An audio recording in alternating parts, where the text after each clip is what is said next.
All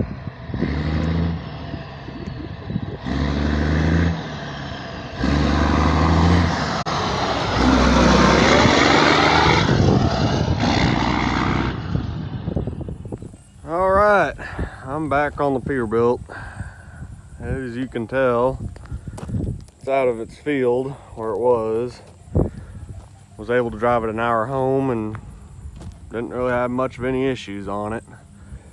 But today I gotta move it a little bit forward so I can use the power on that pole. Cause this is my father-in-law's place, but he's letting me borrow it while that house is under construction. So he said he doesn't mind me using it. So today I'm gonna be focusing on that set right there. We're redoing the brakes, S-cam bushings, and possibly wheel seals. I got them in the truck in case we need them, but we'll take a look over them, and if they're not dried out, I'll probably reuse them. I don't know yet, but it's about 60 degrees out here in Oklahoma, so it's not too bad. But we gotta get this hood pulled out.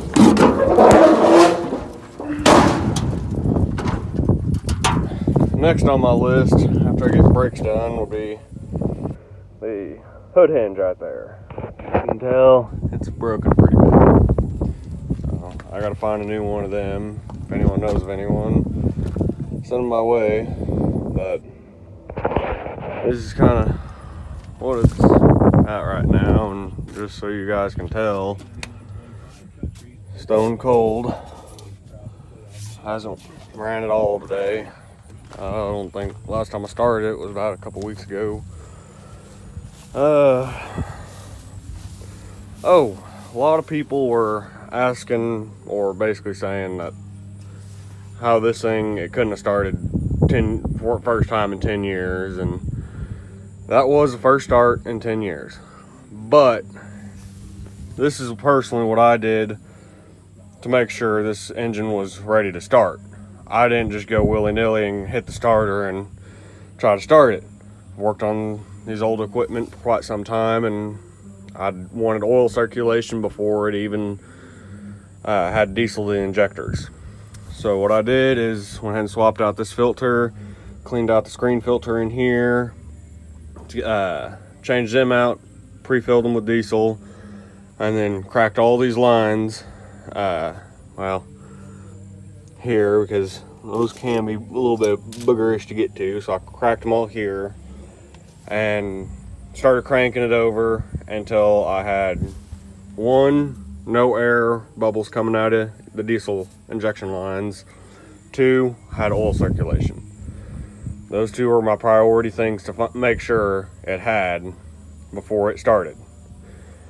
So that's why it started such easy. I did that off camera because I didn't really think much people would care to see anything like that, but I guess I should have left it on camera. But I gotta shut the hood for it to start, but as I showed you, I mean, I'll hold my hand here for as long as you need. I mean, this thing hasn't ran. Since I have it propped up like that, I've gotta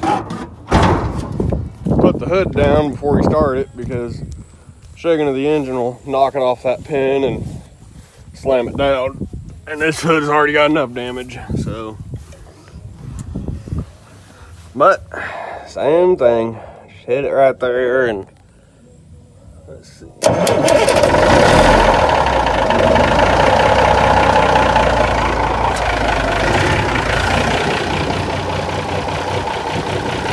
I'm not sponsored by any tools or anything like that, but this thing right here is amazing. It's able to take off the lug nuts on this thing just by that little handle. It's I think called a cheater wrench, and if you buy one of these, go with the cheater brand. Don't go with the other knockoffs. This thing has, I believe, a lifetime warranty. Don't use an impact on it. It's the biggest thing. But here, I'll show you.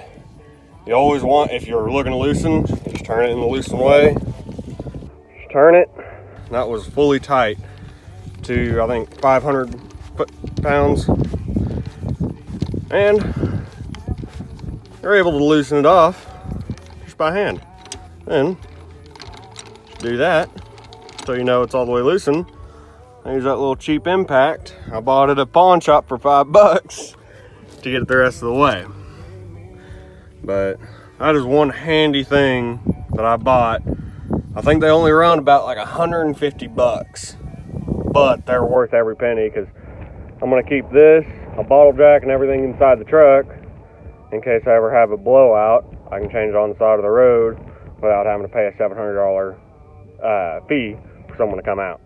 All right, so this is where I'm at now. Like I said, I was taking off the brakes and doing the S-cam bushings. So basically, I found the easiest way of doing it is there are these 4 bolts right back here. Take those off. I believe they're 3/4.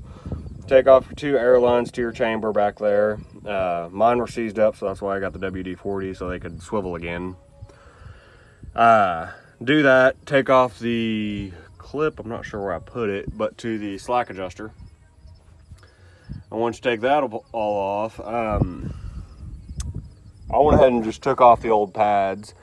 Actually, the old pads were not in that bad a shape, but I was already in here doing the S-cam bushings, because how you know if you need to do the S-cam bushings is if your bottom pad is wearing out more than your top. Basically what that's telling you is the S-cam right here, weight of this thing, whenever that bushing on this end is wore out, it sits down and kind of cockeyes itself, and it lays down on that bottom pad.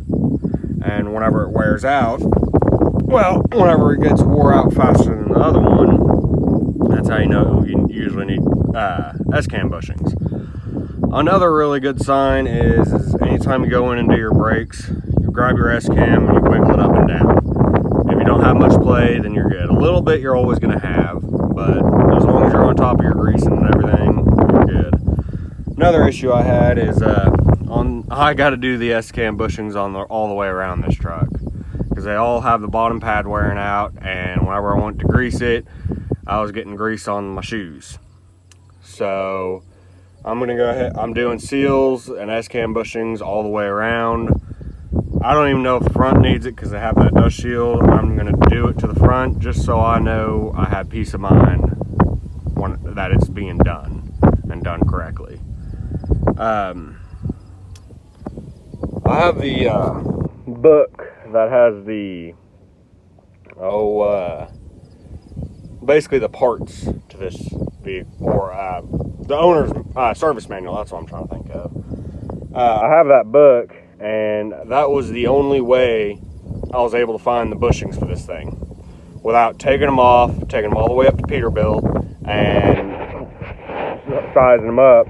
This was if I didn't order that book, it didn't have it. The book had it, all the brakes part numbers just listed out in it, and it was very helpful. I was able to call Peterbilt and they were able to find it. I was wanting brass, but come to find out they don't sell brass bushings anymore, so you get these plastic ones, which they do all right as long as you keep them up in grease, and they're really, really cheap. If anyone out there is also working on, I guess, 359P, that's the part number for this axle. It's the same for that one, so I went ahead and picked up all the new bushings for rear axle and front axle, and the steering axle I haven't picked up yet because they are different. I'll go ahead and give you guys a part number for that too whenever I get it. But yeah, that's really what it is right there. But just clean up your S-cam. I'm still cleaning up the surfaces on this side. Check your ridges.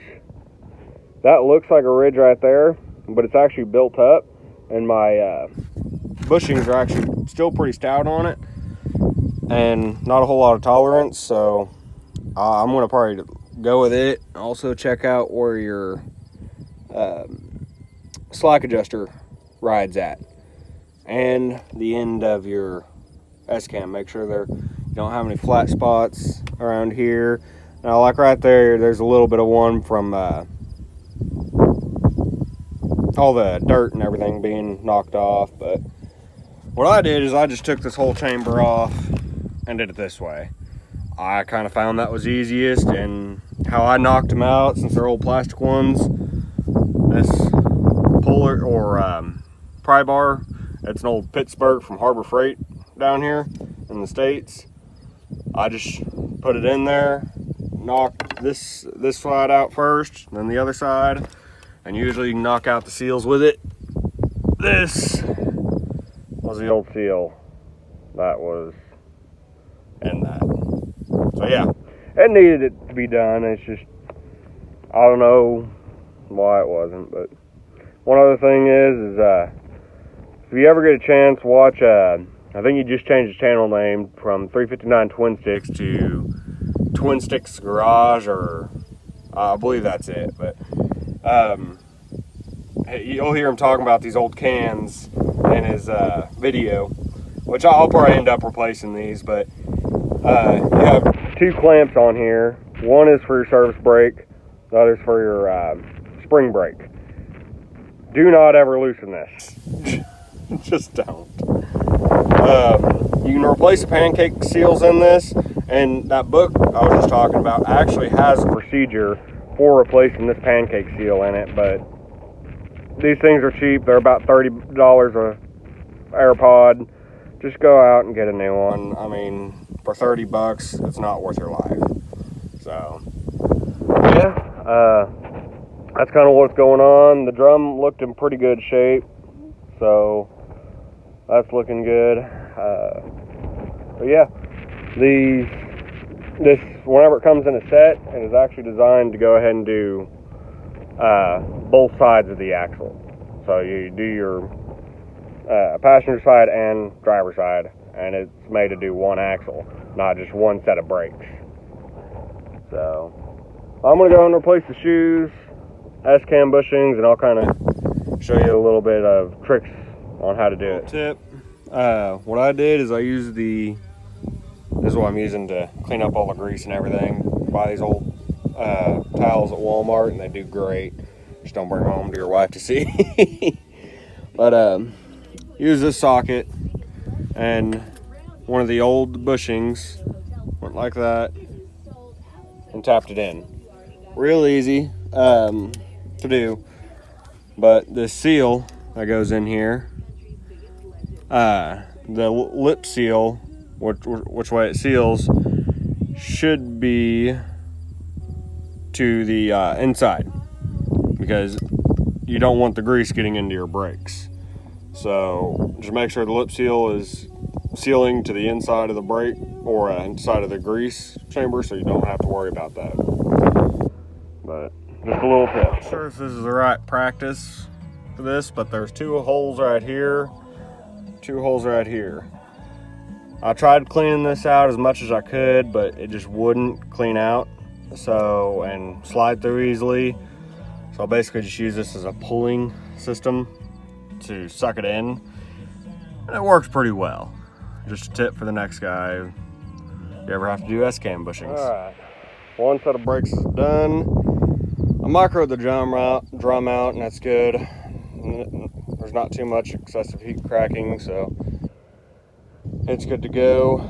But yeah, that's basically how to replace S-cam bushings. Pretty easy job, just kind of time consuming.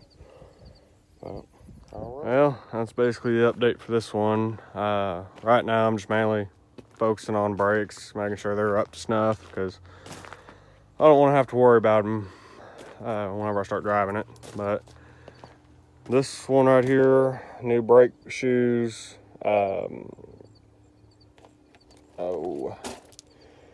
S-cam seals, everything like that. That one, the other set across, ended up putting new shoes on it because the the day it got pulled out, since the truck sat for so long, the shoes were seized up against the drum. Well, I was able to get them unseized, but after that, the shoes come apart from the pad. So I ended up replacing it, but I didn't have the S-cam bushings and everything to do it then, so I didn't even do it.